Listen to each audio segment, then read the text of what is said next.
Hello, my name is Caramond, and I am starting off from Chapter 9, page 79, where I left off last time. And this book is called Mouseheart. Now, starting. "Who is the prisoner?" Cyclops demanded, glowering at Hopper. "He's not a prisoner, he's a guest. Since when do you entertain company?" "Ha, funny. You're a regular laugh, Riot Clops." The cat let out a blood-curdling meow, as if his one good eye bored into Hopper in a way that was almost hypnotic. The compulsion to run was greater than ever, but Sucker's paw remained unyieldingly upon his tail. "Your guest," Clops licked his lips. "He looks like a mouse to me." Hopper went cold. Something about the way the big cat snarled the word mouse made it clear that whatever a mouse was, it wouldn't be welcome beyond these walls. "Wrong again, you brainless waste of whiskers." "Yes," Sucker snarled. "He's not a mouse, he's an uplander, and quit licking your ugly chops, because he's not your lunch either." For a moment the rat and the cat stared at each other. Hopper felt dizzy. He remembered that Keep had housed smaller, fluffier versions of this monster, kittens, in the shop. They made sweet, meowing sounds and pounced around playfully in their cages, and the patrons loved them. Surely these ill-advised humans could not possibly have known that this is what those precious little puffballs will grow up to be. "Maybe I should leave," Hopper whispered. Sucker shook his head, not taking his eyes off the cat.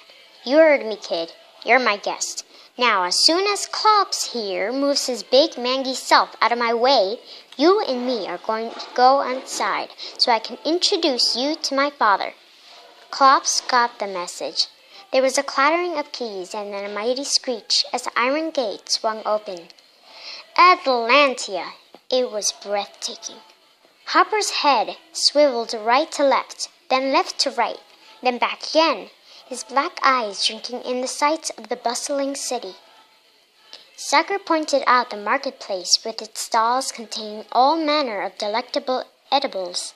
Rats in smocks and aprons hawked their wares, while shoppers hurried from place to place, sampling merchandise and haggling for bargains.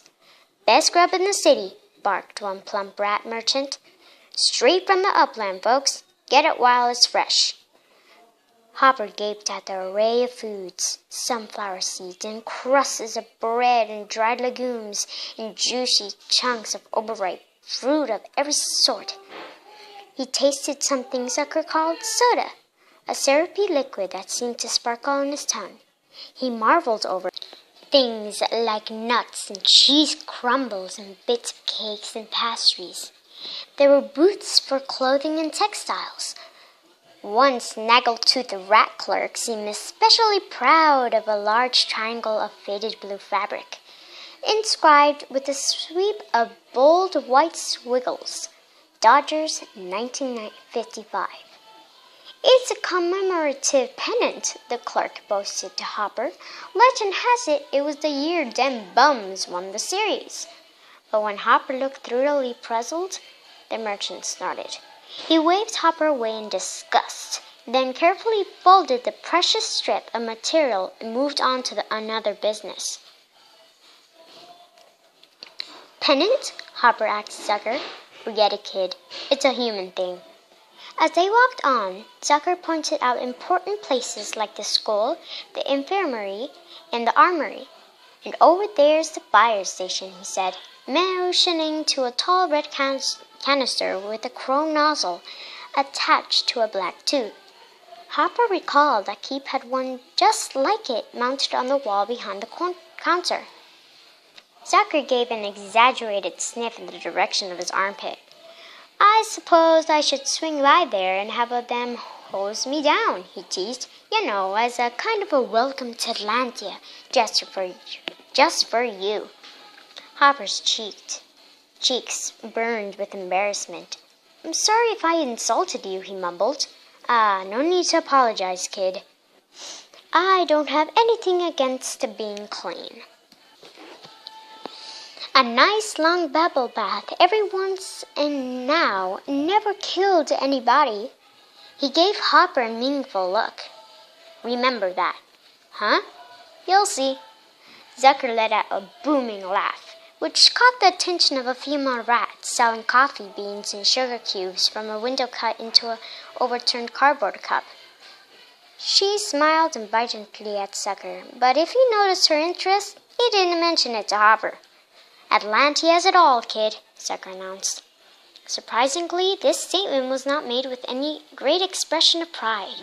In fact, to Hopper, it sounded forced, as though perhaps Zucker wasn't completely thrilled to be part of the life inside the walled city. And there, Zucker continued, pointing ahead a little ways, is the palace. Hopper stopped dead in his tracks. This palace, as Zucker called it, was truly the most incredible structure in all of Atlantia. Tall and narrow in some places, lower to the ground and broad in others, shimmering and transparent in one section, splashed with opaque color in another.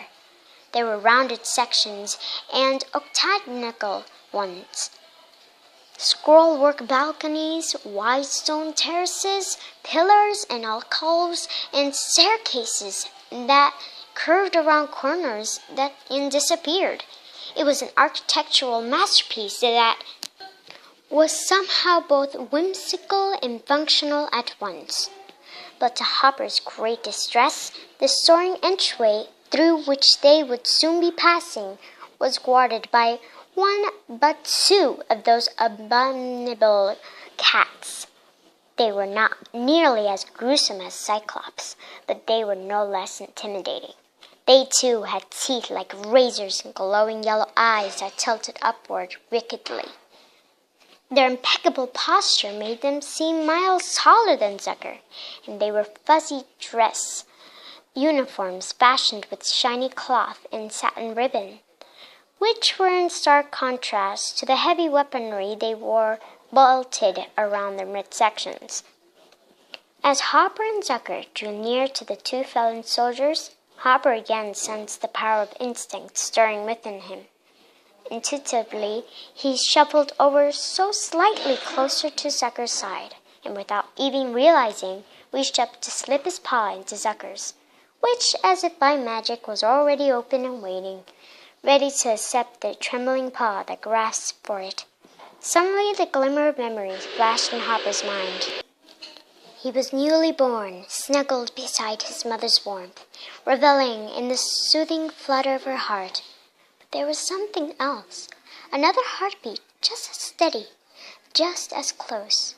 And the memory baby Hopper lifted his tiny head and saw, through the haze of his infant vision, a face, handsome and proud, a loving smile. The image vanished as quickly as it had come, and Hopper was once again aware of the immense structure looming before him. "Who lives here?" he asked in an awed whisper. He replied. Zucker gave a heavy sigh. His expression clouded briefly with an expression that may have been guilt or shame. "I do, kid," he muttered. "I do." As you can see, this is the end of Chapter 9, and the next part will be Chapter 10. I hope you enjoyed this reading.